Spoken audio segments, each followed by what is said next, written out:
Great. Thank you, Dave. Well, Corinne is a powerful and tireless advocate for the rights of BC's nurses and residents.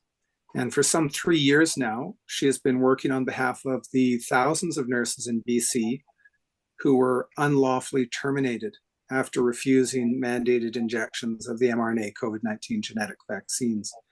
And these are truly labors of Hercules, both enormously difficult and surprisingly thankless. In addition to these labors undertaken on behalf of British Columbians with respect to our healthcare system, Corinne is involved in a number of other vital advocacy projects at the municipal level related to the regional district of Central Kootenay, and which fall outside of the parameters of today's discussion. And if all of this weren't overwhelming enough, she is simultaneously running as an independent candidate for the Central Kootenay riding in the upcoming provincial election. I'm very happy that Corinne has agreed to speak with us today because she is incredibly knowledgeable, and because as someone who doesn't wait for others to do the work, she is an inspiring example. Before I hand things over, however, I want to provide a little context for this talk as it relates very particularly to the healthcare situation in BC. Both Corinne and I are residents of British Columbia, where we're facing concerning developments. A series of bills have been passed into act that are quite profoundly anti-democratic. And among these are the Health Professions and Occupations Act and the Legal Professions Act. Now, the HPOA, the Health Professions and Occupations Act, serves to get rid of the right to provide and the right to receive personalized consent-based healthcare. And the LPA, the Legal Professions Act, serves to take away the right to personalized consent-based legal services, meaning the right to be represented by lawyers who are free to exercise their profession on your behalf without fear of punishment by state actors. With both of these acts, the one governing health professions and the other governing legal professions, appointed administrators will have delegated lawmaking and enforcement powers while lacking independence, lacking competence, lacking accountability. Furthermore, they'll be free from having to comply with Constitution and Charter, and the measures they enforce against individuals will not be subject to oversight or review by the judiciary. So to studied eyes, it appears that the purpose or function of these acts is to strip away the necessity of legitimate purpose, which is essential to the functioning of the rule of law in representative democracy, the stripping away of legitimate lawmaking, and the stripping away of access to remedies for those whose rights are violated. The situation is dire, and it leads to the question, what can we do? And that question leads us directly back to Corinne, because she's doing a lot. So today I'm hoping she might help us understand what has happened to the nursing profession in BC, and that's a big topic. It includes what's happened to those BC nurses who chose not to be vaccinated with the mRNA COVID-19 genetic vaccines. It includes what has happened to the BC Nurses Union, and it includes what has happened to the general provision of healthcare in BC.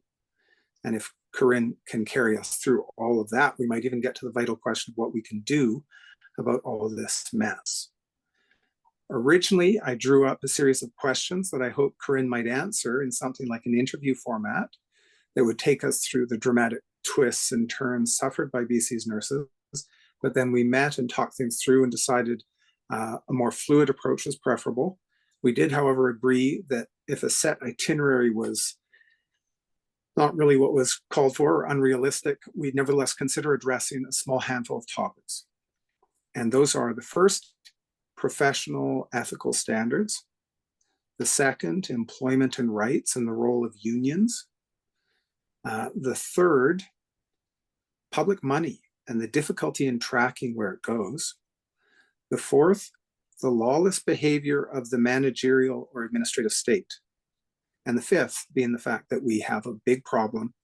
Our cherished public institutions in the public service sector, they have laws and protections down on paper, but these laws and protections are not being enforced.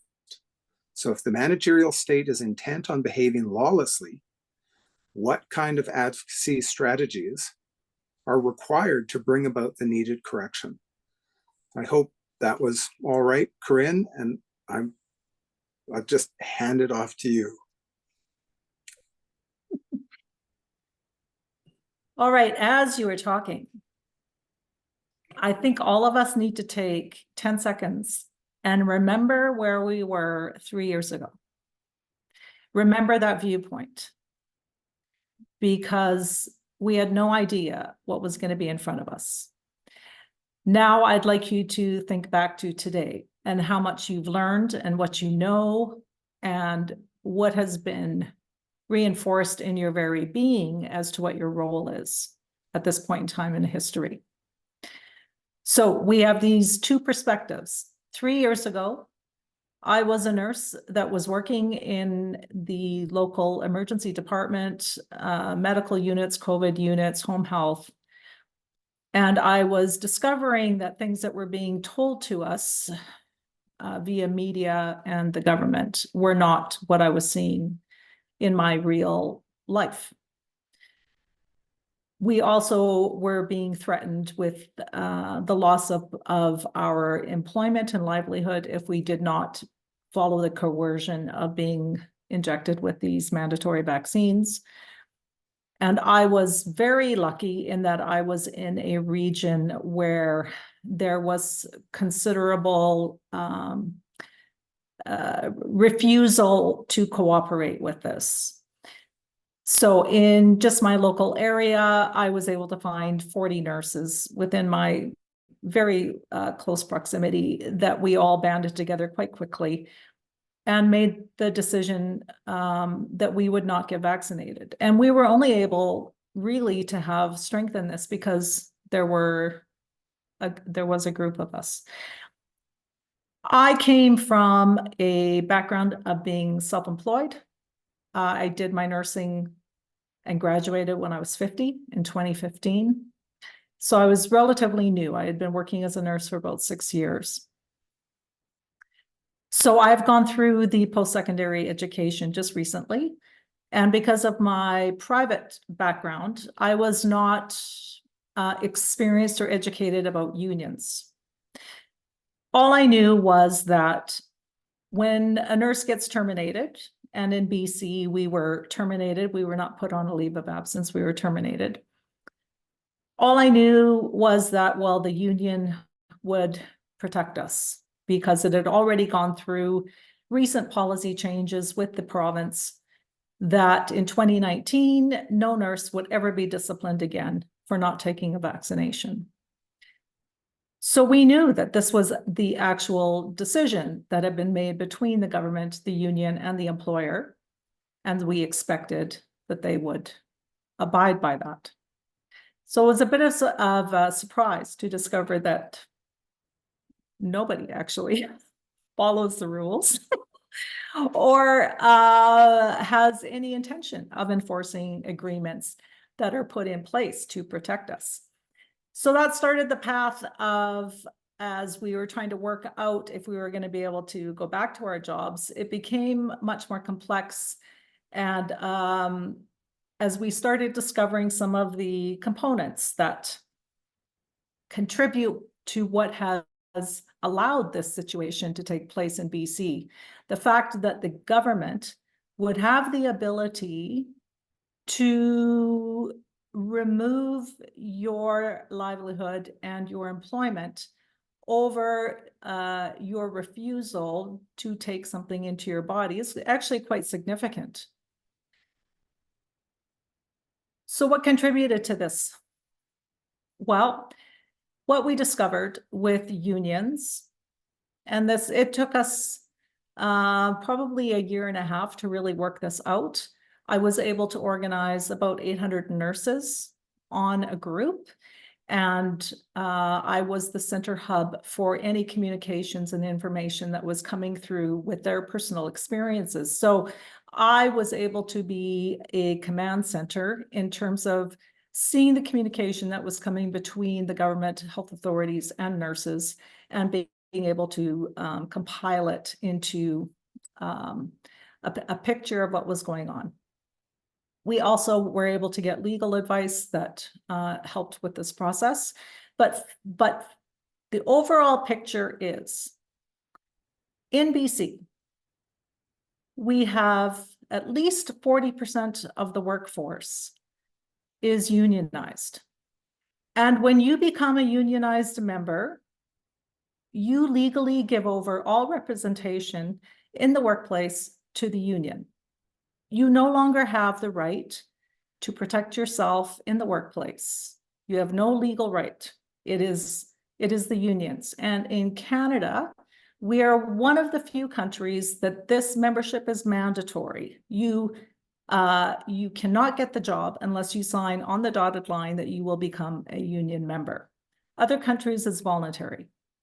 So what we have now is we have a system where unions have a guaranteed customer base without having to actually provide any service at all. We also have an issue in Canada where unions operate under what's called a nonprofit umbrella.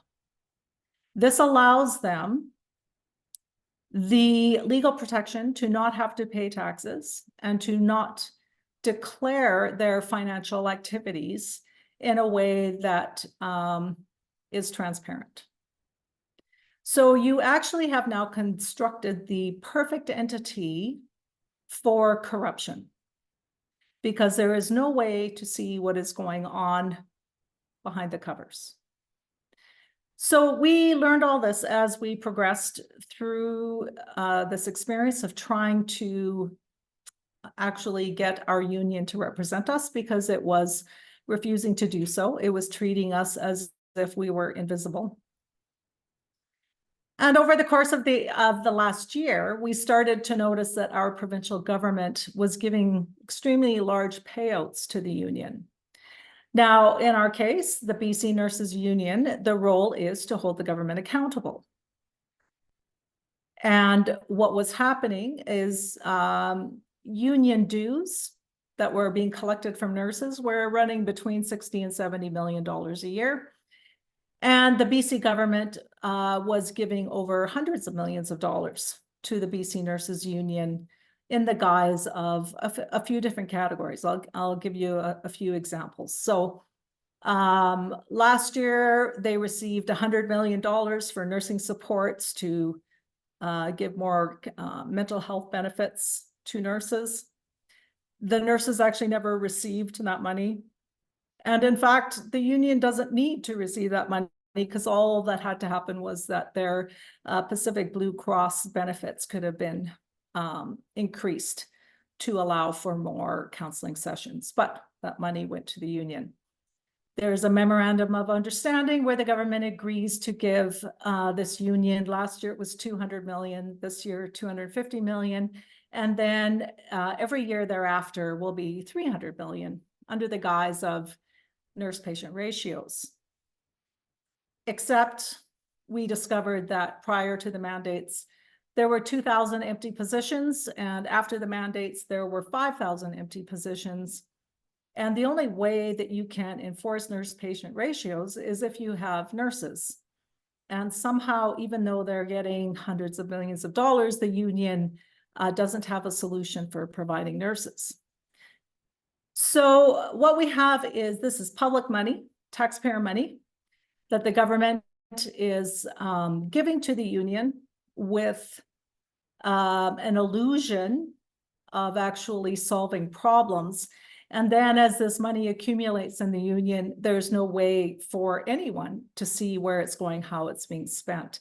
So we're starting to get a very good picture of, and it's not just unions, it's the whole nonprofit umbrella has been the conduit, the channel, where there has been a massive transfer of public money to these nonprofit entities. And we see this in all sorts of layers of governments. It's usually grants that you'll see. So at our local level, which is called a regional district in BC, you'll have all sorts of grant money come from the provincial government that's distributed through local government, and it's all handed out to nonprofit entities. And once this money hits the nonprofit entities, there is absolutely no requirement that the public is able to see the financial activities. It's just, again, like I said, it is the perfect entity. If you want corruption,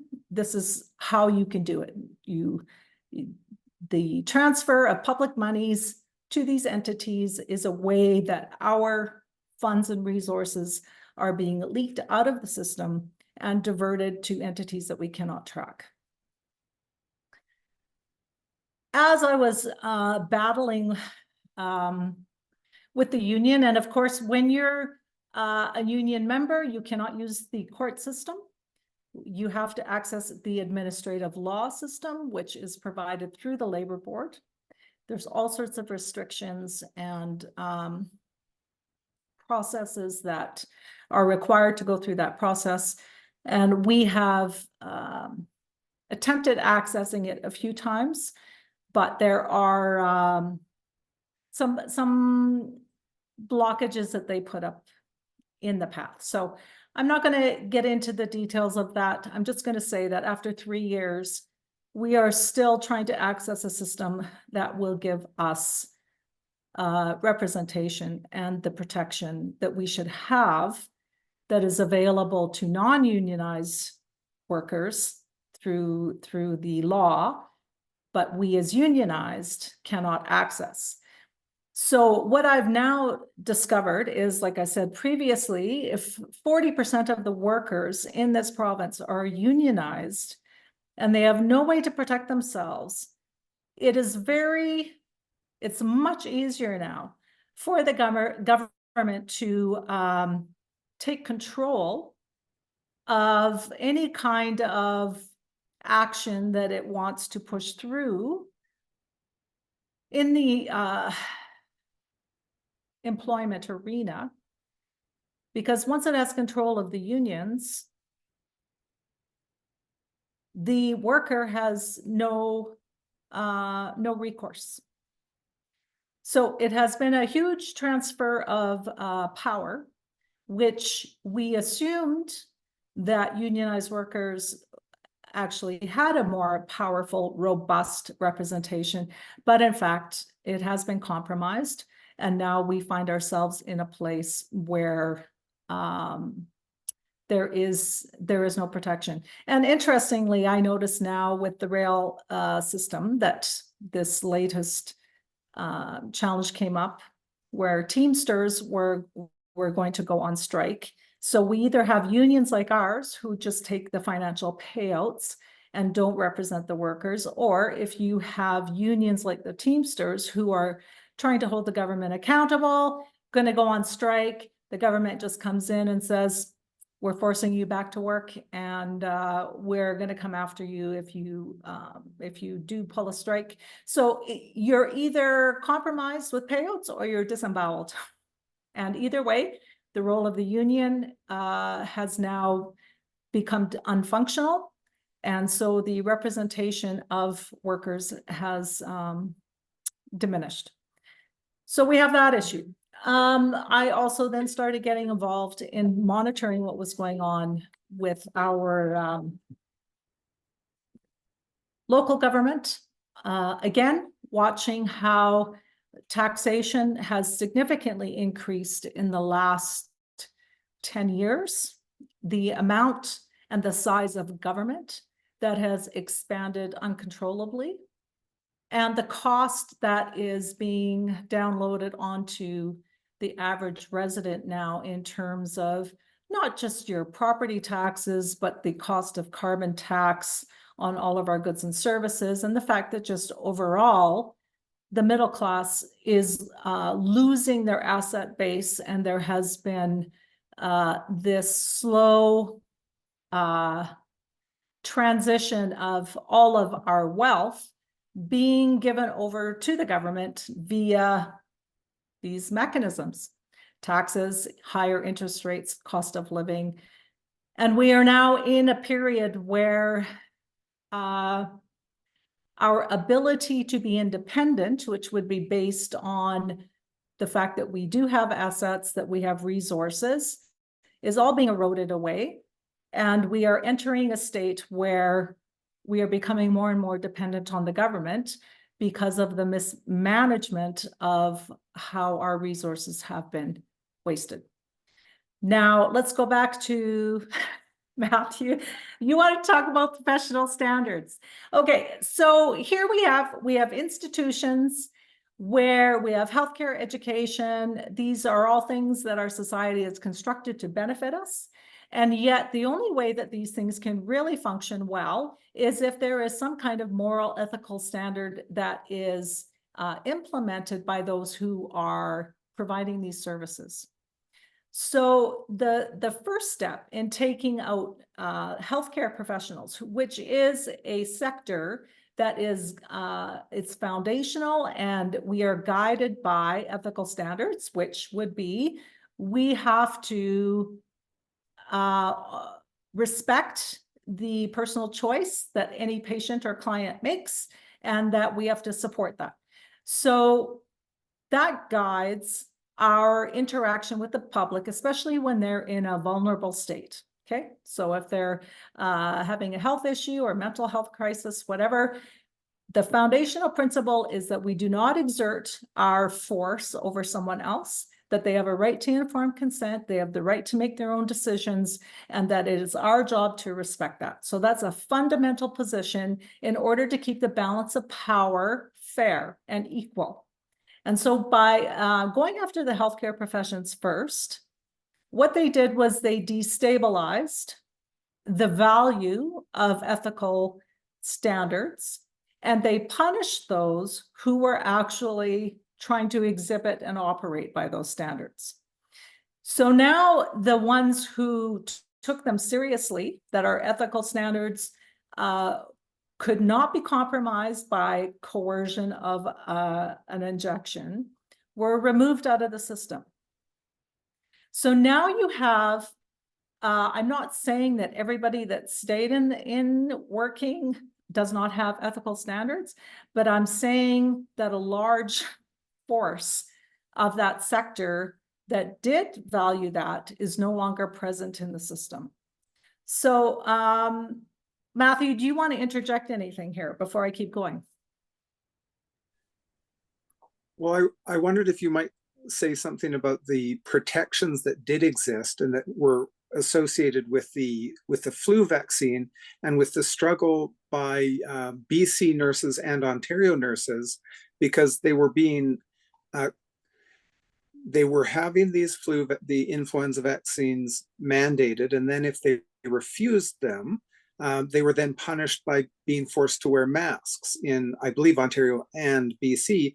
And both of those unions challenged this, and I think went to arbitration, and an agreement was reached. And that agreement ought to have been binding, and it ought to have, it seems, provided an answer to the question of whether or not COVID-19 genetic vaccine mandates should be allowed, and whether or not the mask mandates should be allowed. Could you speak to that? Yeah, so the Ontario Nurses Association took on this issue first. So it used to be that there was annual influenza vaccines, and then if you didn't take that vaccine, then you had to wear a mask for the duration of the flu season, which usually ran from November to April. This went to arbitration in Ontario 2 different times, a couple of years apart. And in both cases, the arbitrators determined that there was no evidence to justify that the vaccines or the masks reduced transmission. And the conclusion was that this was just being used as a punitive measure to nurses if they were not complying with the coercion. So this, because Ontario went through 2 arbitrations that came out with the same decision, looking at the scientific evidence, came to the conclusion that there was no benefit to this.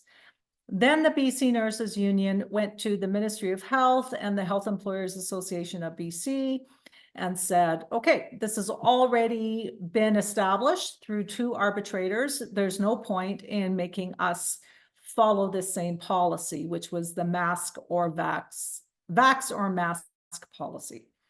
As a result, there was an agreement that was made and a policy change in 2019 that nurses no longer had to get the vax, that there would be no discipline if they didn't get the vaccine, nor if they didn't wear a mask. And so that was the year then that if you didn't get the vaccine, you didn't have to wear a mask and everything was fine. Then we get into this whole COVID era. And again, you think that, okay, the process was already enacted. So they went through the legal process of having an arbitrator decide, look at the evidence and decide. You now have agreement with all the parties that we're changing the policy, and there's evidence to justify why we need to change the policy. And then you get to the point where when you have to enact that policy, nobody does. So what we're discovering now in the last couple of years is that this is not an isolated incident, that there are many protections that are in place legally for us, and no one is enforcing them. And so we now have issues running through our human rights tribunals, which are 3 years old, because there are so many cases of where human rights have been violated and they can't get through them all. And there is, again, all these complaints are in there because human rights were violated. So how, and Matthew and I were talking about this earlier, and as we were kind of going through our whole discussion, we came up with kind of the final concept, but I am going to bring it up here. And it's like, what happens when you start to realize that you're living in a society that does not follow the law, where the law is a concept, but no one actually lives by it, or not no one. The average person lives by the law, but nobody else does. It's actually, we're in a time right now where we have a lawless society. No, the laws are not being enforced to protect us.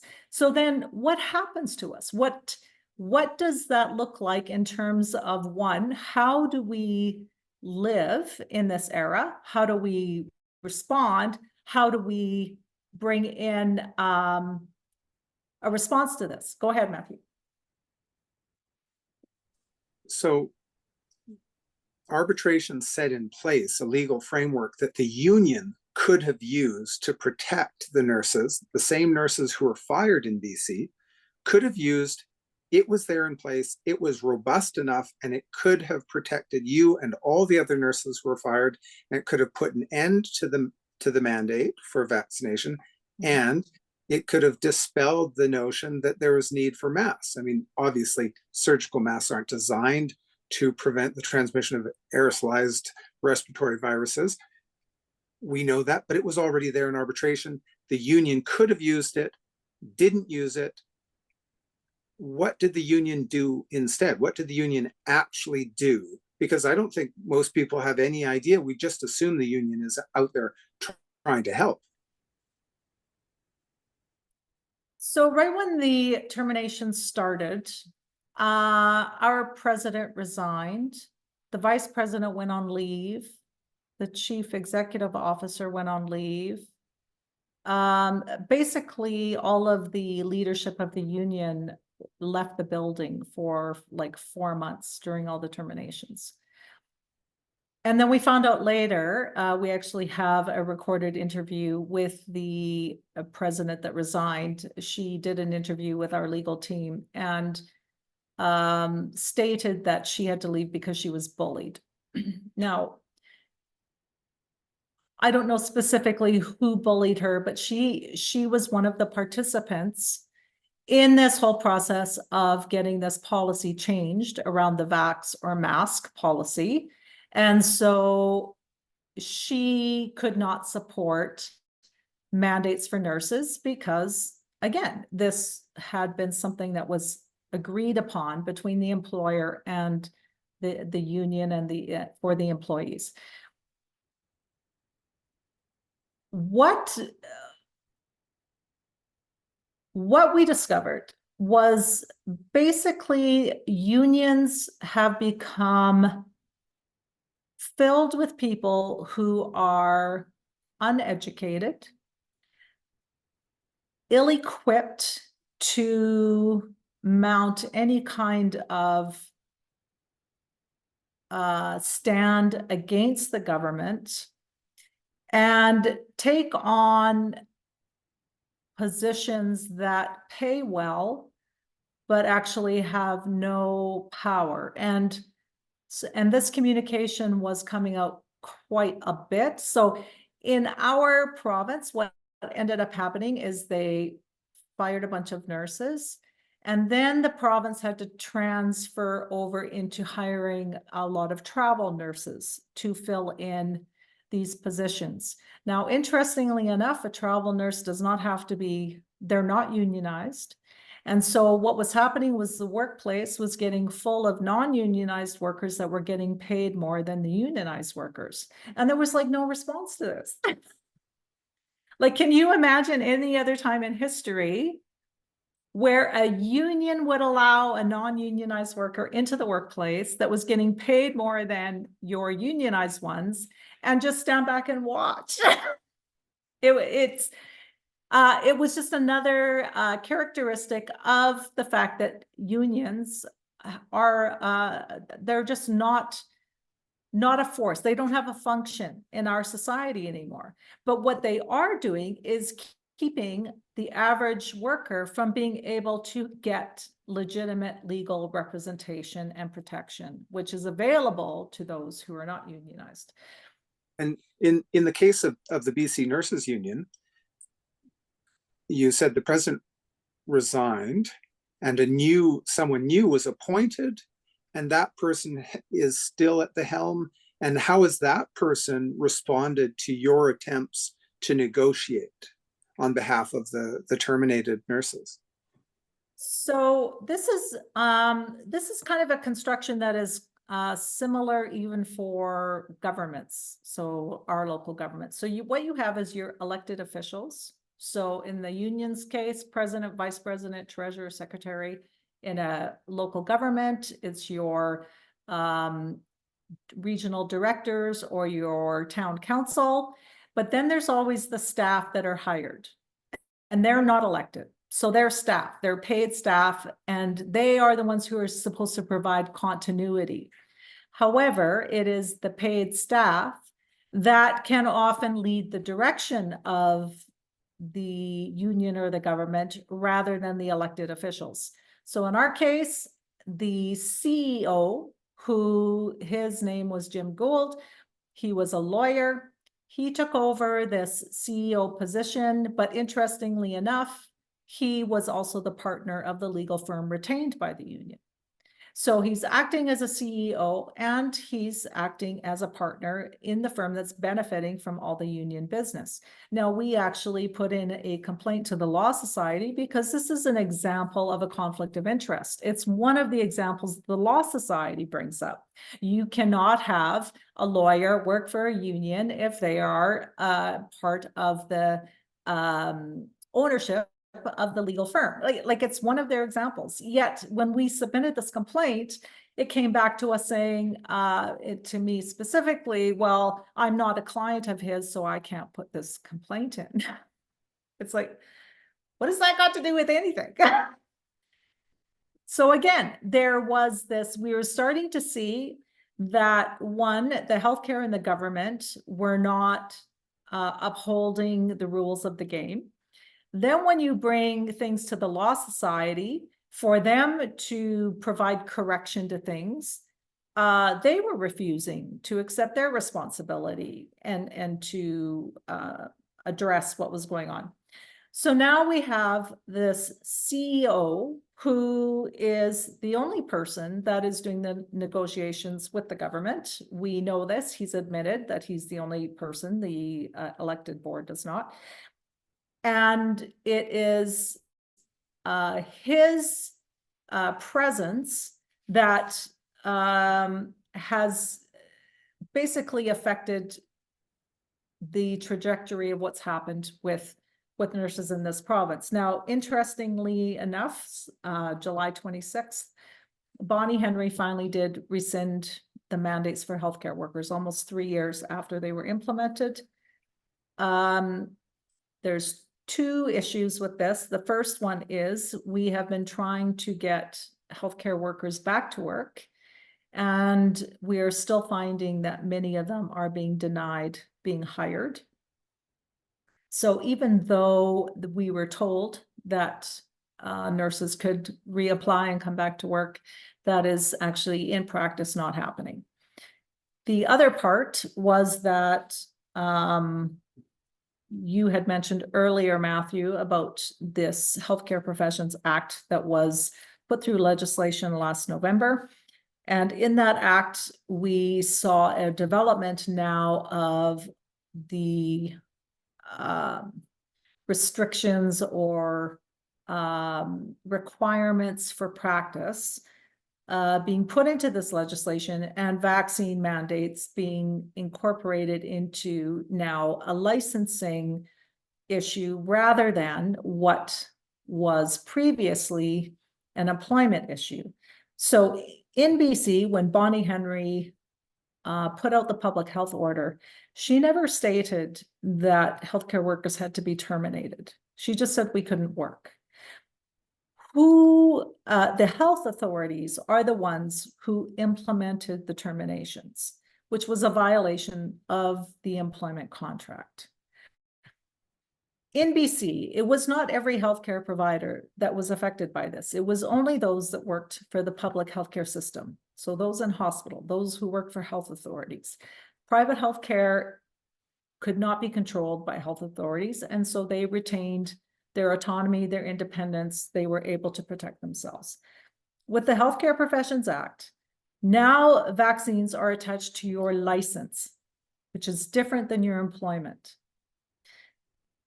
With the rescinding of the mandates, Adrian Dix, our Minister of Health, also announced that BC was going to create and enforce a new BC immunization registry that every employee, contractor, private contractor, and volunteer would have to disclose their immunization status to this BC registry.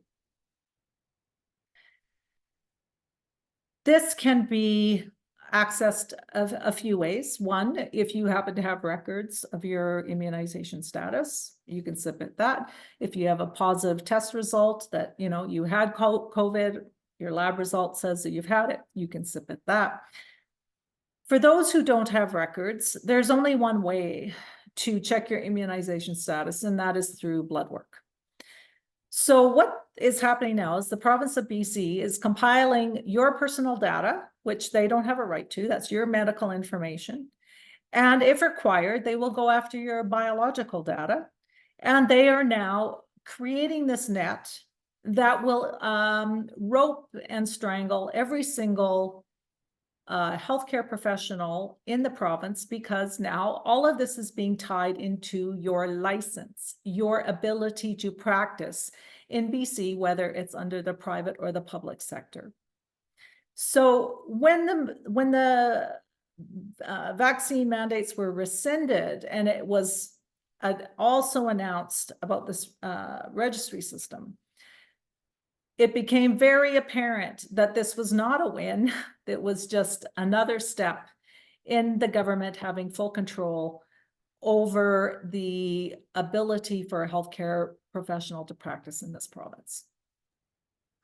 Could I just point out that, when somebody, let's say you're an occupational therapist and you go to renew your license, then you have to agree to the conditions set out in the licensing. And if you don't agree to them, then you simply cease to be employable. And so right there, it happens very, very quickly. Now, if this happens across the board with all of the public service sector, certainly with all the health professions and occupations, then you would think, okay, well, this is disastrous. But there's still the possibility of remedy pursued through the courts, because the judiciary is there in a representational democracy. The judiciary is there to make sure that the legislative and executive branches of government don't overstep their mandate and strip rights and freedoms from those residing within the country. Now, clearly in Canada, what we've seen is judges are giving judicial notice and refusing, so judicial notice concerning facts presented before the court. So they're refusing to hear expert witnesses testify on things relating to COVID policy.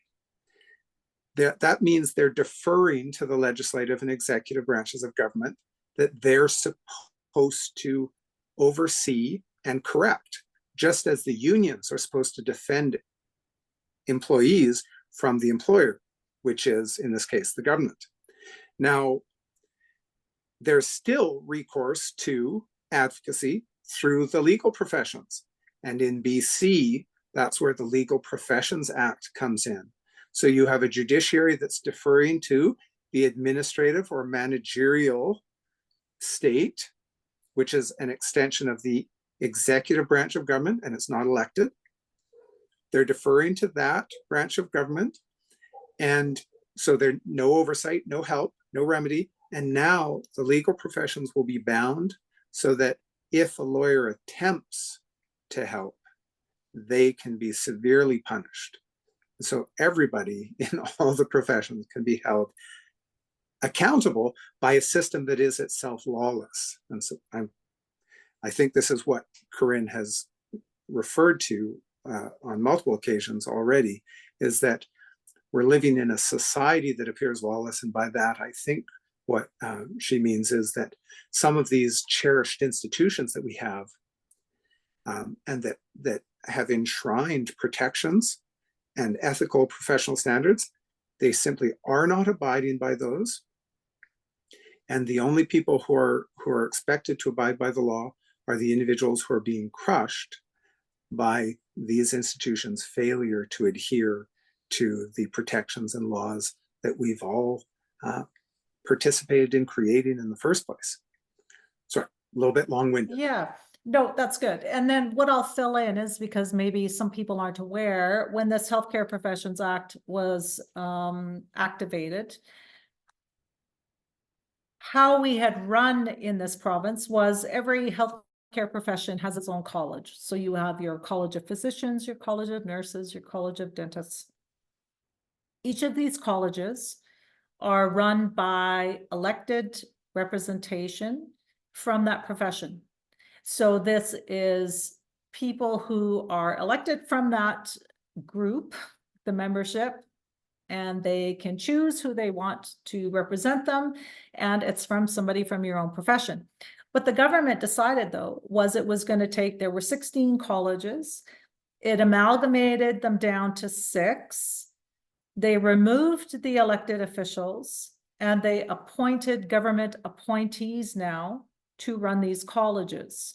And in many cases, you do not have to have anyone from your profession in those appointees, or it could be even a minority in terms of the board that's appointed. So in talking with our employment lawyer, he let me know that it is not just the healthcare professions that have had the government take over their representation. It has happened to the engineers, it's happened to the trades, and now we're at the stage where they have come after the law. And so the Law Society responded by trying to go to court to keep themselves autonomous, because it's their role to hold the government accountable. How can you hold the government accountable if the government is appointing itself to oversee your profession and your regulation? And the government has proceeded with the plan to take them over until the court case has gone through, which could take a couple of years. And so they're just pushing forward with taking that over. So now what we have is what we termed earlier a managerial state. So you have this illusion of functional institutions within your society that are creating and upholding the benefits that we have constructed over the last few generations. But it is an illusion because all of the direction and regulation of this has now been transferred back to the government to implement. So there's nothing now in place to hold that power accountable or to bring correction if there needs to be correction. So we are now in this state where we have yet to figure out how we're going to respond to this.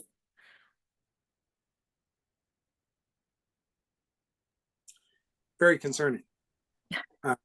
I think, I've heard this referred to as the incremental legislation of totalitarianism, because it always happens bit by bit. And totalitarianism is a frightening word, but it mainly refers to an authoritarian state which combines the interests of government and big industry. And so let's say we were to collapse the government bureaucracy tomorrow, but we leave in place all of the powerful lobbies that have been influencing it to do what it's done. If the future is private, as Mark Zuckerberg has put up in the wall behind him in one of his recent speeches where he pretends remorse, well, that doesn't really help us if the same actors who have been pushing our government sort of puppets are now put in charge of our society. So we're in this weird position of being able to identify the fact that our public sphere has been severely compromised and our institutions, they are being used as sort of curious purses filled with the tax dollar from the working class that's getting leached out of the working class and via numerous nonprofit organizations into very deep pockets indeed. And so on the one hand, we have this move to sort of push back away from these public institutions, but they're all we have. Without those public institutions, then we're really vulnerable. But how does one fix these institutions when you have something like the Health Professions Occupations Act and Legal Professions Act and the Emergencies and Disaster Preparedness Act? They're all interlocking, and one of the key characteristics of them is that they put in top managerial positions people who are incompetent in those fields and who will offer no opposition when they are told what to do by corporate figures above them. They don't necessarily even know where the legislation is coming from that they're passing in the Legislative Assembly right now. And so we have this big problem across BC and across Canada, and that is we have a lot of people in government positions who don't have the competence to understand the context that they're working in. And, if we focus in on the nurses case, what do you think we would have to do? How would we have to reform just the nurses union in order to get some kind of responsible action? We have to change the laws. And of course, there's a lot of backlash to this because the amount of money that is flowing through this is very powerful. But just two simple things, changing membership to being voluntary versus mandatory would immediately implement some accountability. And then not allowing them to operate as a nonprofit would be another.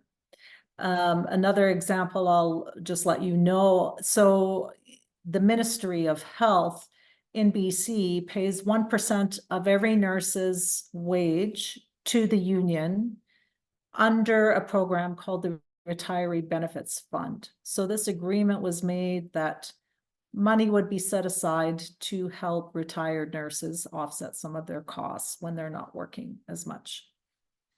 In the last 5 years, $5 million has been distributed to retired nurses. In this fund is $500 million. And in the small print of this agreement, it states that this money is not guaranteed to go to nurses. So I'm just giving you that as another example of how public taxpayer money gets channeled to these entities where, you know, no one looks at the small print, but the money that, you know, it's told for its intended purpose is channeled into things that do not actually benefit those that that money was supposed to be designated to. So this is happening on every level in our government. So we are losing our resources to entities of which we don't know where it's going. At the same time, we're losing our participation in decisions that are happening. And I'll just jump in with another example here, but it's good for people to have something to put this in context. So just recently, our province, because of the housing crisis, has decided that it's going to override local government.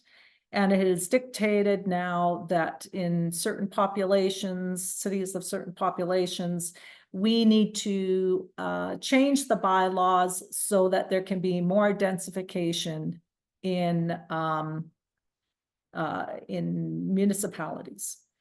So, for instance, where I live, town of 10,000 people, the city council changed their bylaws so that they've automatically approved that for every residential lot in our city, it can have 3 and 4 units on it. Now, accompanied with this legislation is also that it is now illegal for there to be public hearings.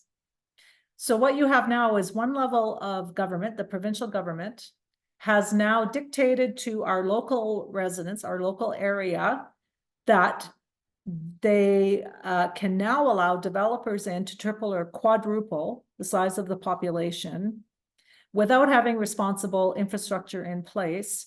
But at the same time, it is removing the ability for the local residents, the ones who are impacted by this decision, to engage in any kind of public process where their concerns can be addressed and decisions changed. We have lost our right now to participate in this process. So that is what we're starting to recognize in BC in terms of the legislation that is coming through at provincial levels. You guys have also probably noted in the Emergency and Disaster Management Act some of the loss of freedom we could experience in an emergency.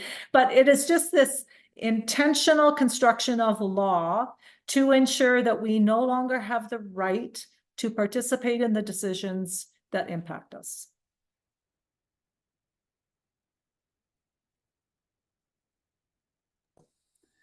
So besides running as an independent, which is already an enormous thing, because then you can speak freely within the Legislative Assembly if you can get there.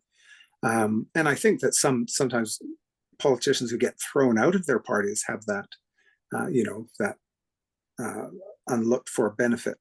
Whereas I don't think that someone in a party can speak against their party within the Legislative Assembly in these times. It looks like the NDP, for instance, on the Legal Professions Act appears to have voted en bloc, like all together, which is curious given the particularly anti-democratic and contentious nature of that act.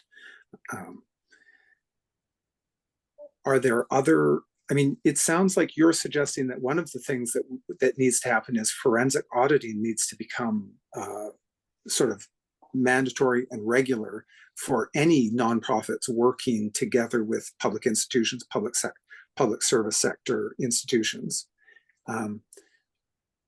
I guess there's also, we're living through a time where people want to accuse and vilify anyone who protests, no matter what they protest, no matter how grievous the offense that they're protesting, they ought not to make a fuss. But it turns out that international humanitarian law does indeed protect the rights of protest, and that representational democracy isn't worth a sack of beans if the democracies in question do not protect the right of citizens to dissent.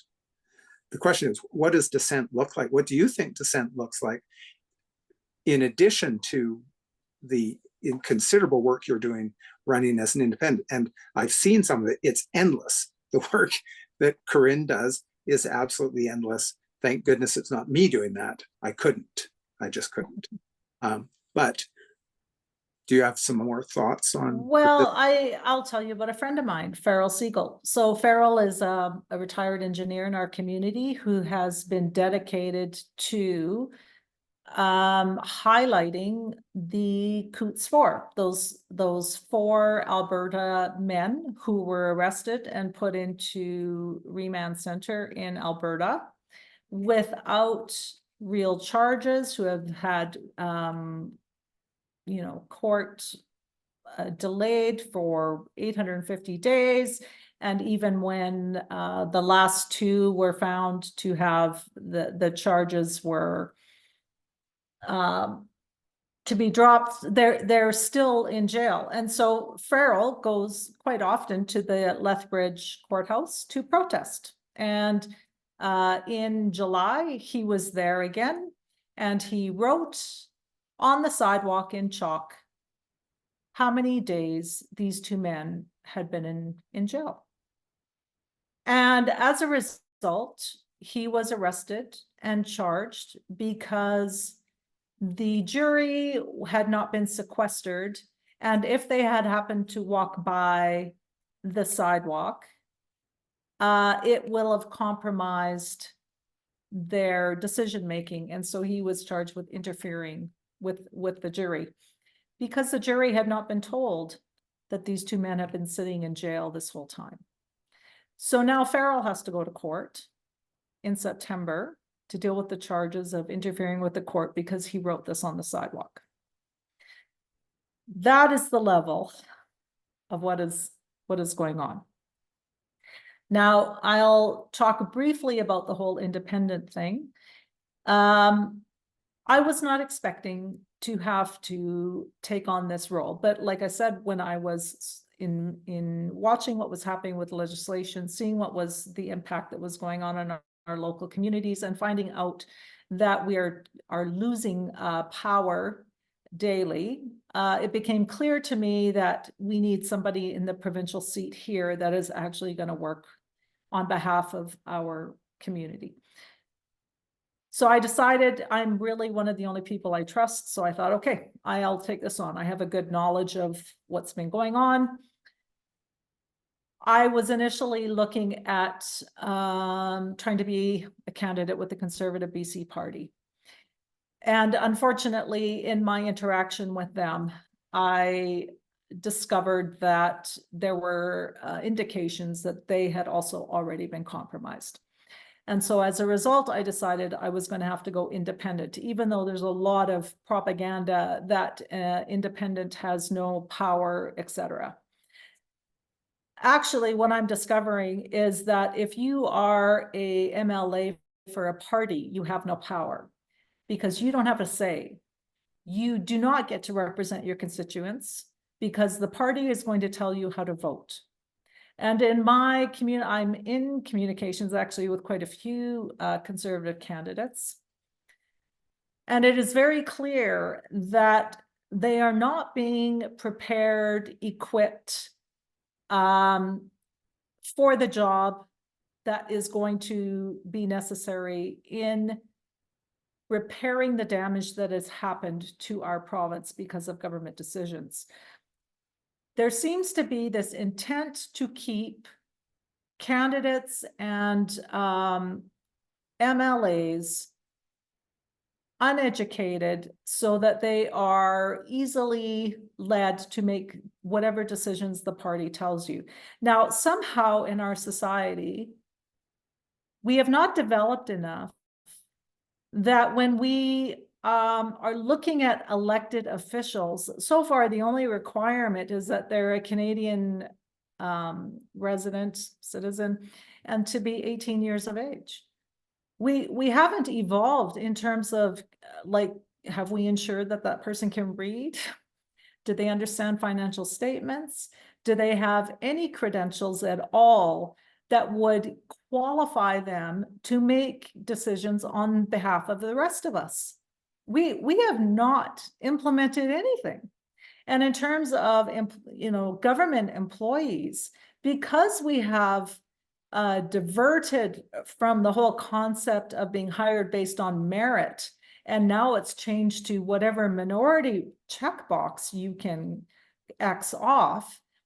Our governments are full of people who are not there because of their credentials and experience. And our elected officials are not there because of their credentials and experience. And we are now experiencing the repercussions of being under the authority of those who don't have qualifications or experience.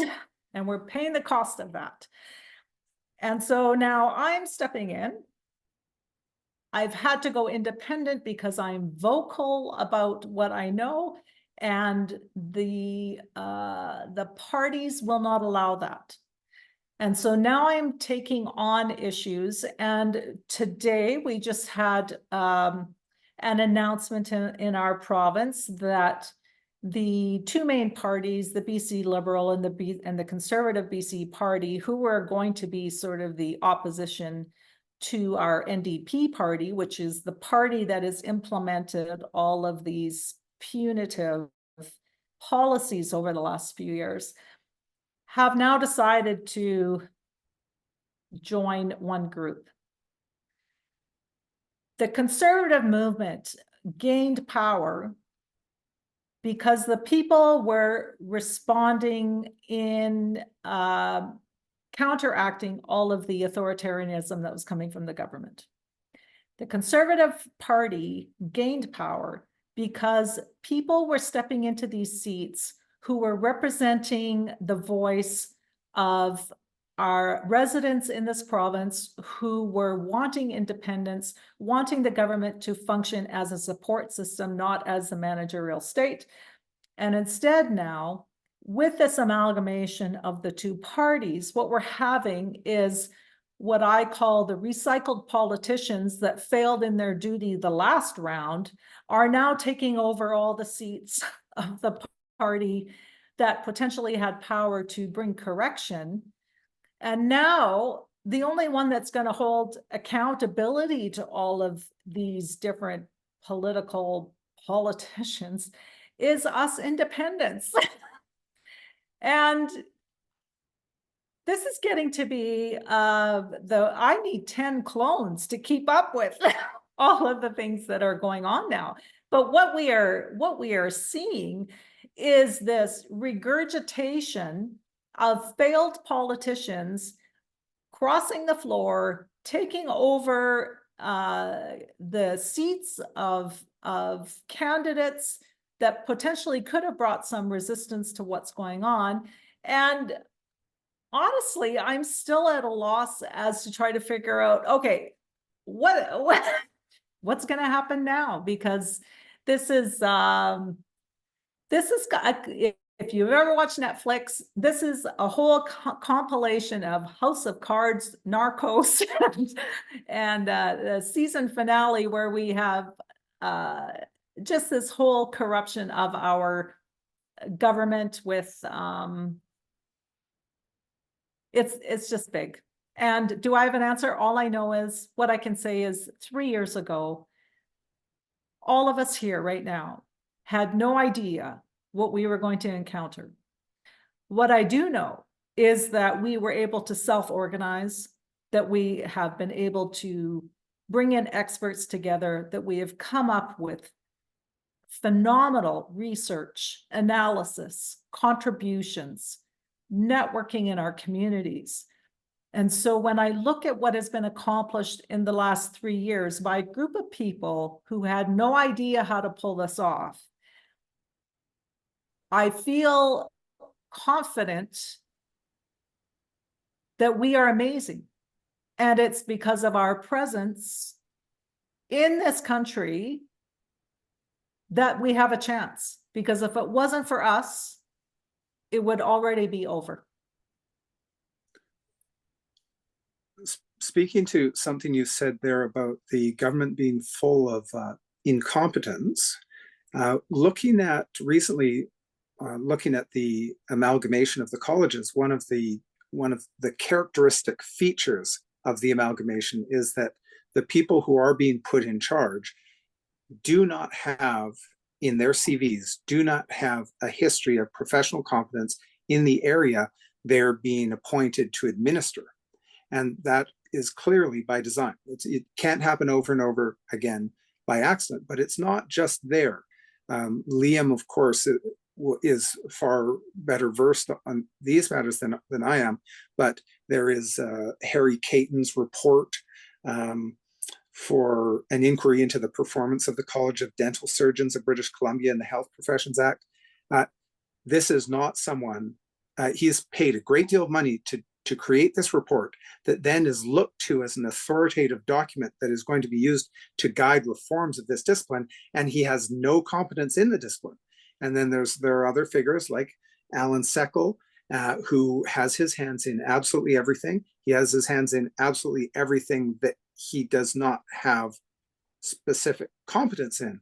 And so what it looks like, what it might look like to anybody looking even a little bit closely is these appear to be something like trigger men, people, yes men, people who will say yes when policies come down to them and without looking too closely. And I've also heard, I can't verify it, but I've also heard that within the BC's legislative branch, that a good deal of the senior sort of legal secretary staff have been dismissed because perhaps knowing too much, you might get in the way of progress. If progress is defined as the quickest way to the bottom of the toilet bowl, as far as rule of law, democratic governance is concerned. So it's not like Corinne is inventing anything here. We have some really shocking examples of this. And in the case of Caton and Seckel, these people, they're having an effect, they're having an impact. Whoever they are working for, it does not appear to be the public. Well, I would sort of compare it to, let's say you're in a massive car accident, head-on collision, you're taken by ambulance into your nearest emergency room, you're in the trauma bay, and someone is brought in who knows what all the equipment is, who is familiar with the room, but is really who we have invited in to help diagnose and treat you is the housekeeper. And so that is the state we are in, where the housekeeper is making decisions that will determine if you survive or not. And my personal feeling is this election will be pivotal only because there are things that are still intended for this province in terms of things like the Land Act, possible transfer of property rights to First Nations. These are things that are already in play through legislation. Will we be able to recover if the wrong people are elected in this fall? Our election is October 19th. It's hard to say. To be totally honest, I don't know that we still are in a place that we can bring correction. We're about to find that out. I do know that there's no way that we will bring correction unless people like you and I are going to be willing to take up positions in seats that require this kinds of leadership. What we've been doing the last 3 years has been spending a lot of our resources responding to decisions that have been made. And we can't continue to do this. It takes a lot of resources to try to stop something that has already been implemented. If we really want to have some kind of influence, we have to stop those decisions before they're made. And the only way to do that is to be in those positions that have an effect on how those decisions are made. That means that we all need to start stepping up in terms of civic participation. I have to admit, I didn't pay attention to politics at all until I lost my job. And then I realized the power that a government can have over somebody, and the fight that it takes to try to restore that balance, as you all know, is significant. And so in order for us to actually correct and rebuild and restabilize what we thought our society was functioning at, requires effort from people who have the expertise, the commitment, and the stamina to get in and take those seats back. However, we're also entering a period, this is going to be the first time for BC that electronic ballot counting is going to be implemented. So there are so many things that are coming at us. All I know is today, I know what I need to do today to continue to bring about the possibility of change. I've already determined within myself, I'm not responsible for the outcome of this. The way the election goes, that's not my responsibility. But today I'm, organizing 5 town halls and getting the marketing out and making my 500 signs and doing everything I possibly can today, talking to you to let you know what's really happening over here, to ensure that every day we are becoming more empowered because we're informed. And when we're informed, we can then make the choice as to what am I willing to invest in this? What am I willing to contribute? And our external influence is going to be totally dependent on what happens to us internally as individuals. So this process of adjusting what's happening in our society can only take place as long as the internal development is also occurring, because what we've already discovered is how easy it is for leaders to become corrupted.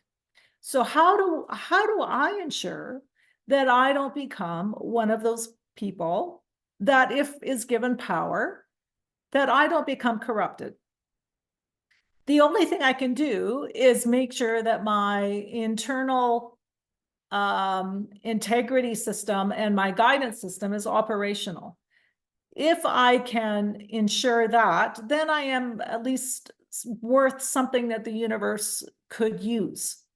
But if I am going to be somebody that's just going to contribute to more mess, my role isn't beneficial. So I take it very seriously that my internal integrity, concepts of justice, values, my network around me is that I'm accountable to them. I am trying to structure within my personal life the ability that I can exemplify what good leadership looks like.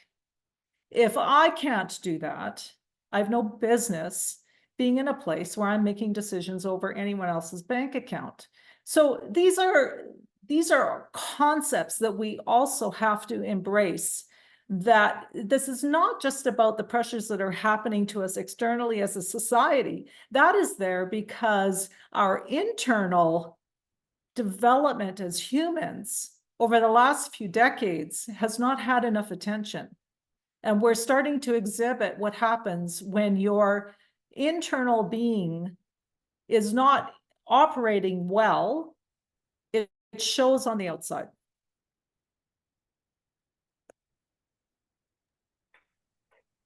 I think we're definitely experiencing a huge kind of inundation of external conditioning factors that send us down avenues where ethics are sidelined. I speak with students who are off studying in pre-med programs, and they talk about the fact that careerism is the dominant factor, that ethics are not even, in the good schools that pride themselves on being ethical leaders, that ethics are really just tossed by the wayside. There's not much discussion of them. And, we're being conditioned to spectate rather than participate. And we're being conditioned to spectate with things like Squid Game and the Hunger Games. And we're going to watch people turned against one another, and we're going to take enjoyment from their mutual brutalization. And we're not going to lift a finger. And when it comes to advocacy, we're being told, well, a good thing that Elon Musk or whoever it is going to be the billionaire hero of the day, good thing that they're there to rescue us. Well, there's no one to rescue us. It's just us.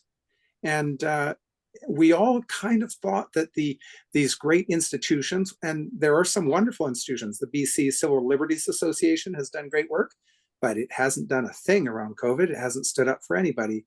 And the Council of Canadians, not a jot of resistance. And so you're much better off as an individual, even feeling powerless, mounting resistance, than join to some of these institutions that purport to be our safeguards, but then aren't. They're stagnant pools. And this is not just at the local level. When we look at the UN, you've got the UN does tremendous work. It's theoretical work. You have rapporteurs on human rights, and the work they do is magnificent. And the UN collects this great body of international human rights law. And if we dissolved the UN, that would be a great tragedy for the world because we'd lose that. And yet, you have all of those brilliant minds who were taken out of their own countries where they were doing magnificent work and where they would have continued to do magnificent work that would have had a direct impact on conditions in their country, and they're brought onto a global platform where everything they do has no impact, cannot have an impact. So the UN actually functions as an interesting corral for the brightest lights to make sure that their contributions remain at the theoretical level. So what we want is, even if we're not particularly significant on our own, perhaps we need to lose the idea that Iron Man, Tony Stark, is going to save us. It's like, we're probably nobody, and even ourselves, we're not going to save ourselves, but we might as well suffer as well as we can, maybe. It's an interesting tension, right? Because there has been this slow permeation of this idea that the government acts in our best interests. We get free healthcare, we have EI, we have pension, and the government actually, wants to help us. And so you have this, again, this illusion that this powerful entity is benevolent towards you. And then you start to get to know this entity, and you start to understand that actually, no, it has become a greedy organism where it just wants to get bigger and bigger, and all the resources it takes to feed itself rather than to provide nutrients for you. And then it gets so big, it's like, how do you stop its power and its control? And this is this is the stage that we're at. We understand that this entity has gotten too big for itself. And we are not dealing with intelligence. We're just dealing with power. And so then the actual effects of that organism are it creates hardship for us and distress. And that is increasing at levels that are very quick, and it's hard for us to process and hard for us to respond. And in many cases, you know, we just shut down because it's too big for us to try to find a solution. But in the big picture, I think that's what the whole purpose of this season is about. It's about trying to teach to us how we have to come back and embrace our personal power, our personal responsibility, our personal participation in the function of this organism. And this is uncomfortable. And many of us, I'll admit, you know, I was just focused on making money. And, you know, I got to the stage in life where I'd raised my kids, I could move on. I just wanted to go travel, see the world. I wasn't thinking responsibility. But here we are. Apparently, it's our like my generation that is the only ones that are aware that it is not normal for people to think that they will never be able to afford a house. It is not normal that you should not be able, that you can't access a doctor.